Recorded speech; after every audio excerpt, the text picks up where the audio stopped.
Well guys, I just fixed my quad. I'll just show you what I did. I'm still kind of putting it together. What was wrong with it was my reverse cable froze up on me. Some kind of moisture got into it.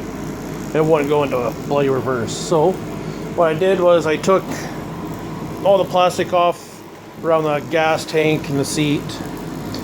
Disconnected the cable. It's down here at the bottom. Fairly easy to undo. Shortened the cable.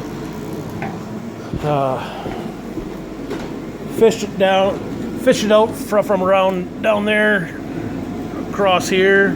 Where is it? Right here. Undid all the little straps.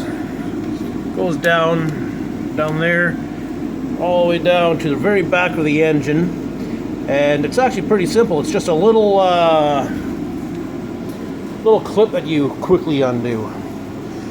Took it out, threw some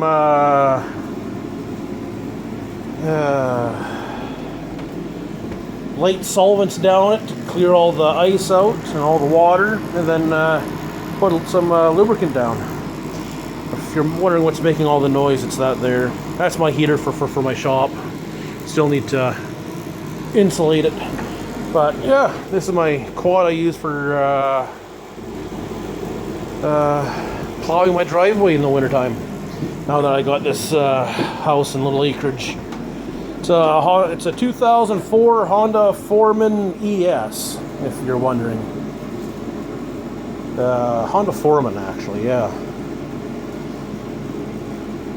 So if you guys have any questions about Honda repair, feel free, because I pretty much got to do a whole lot of it come this spring and summer. I got to do front and rear brakes, baby shocks, and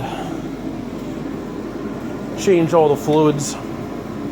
Well, good. I'll let you guys get back to what you were doing and catch you guys later. Bye.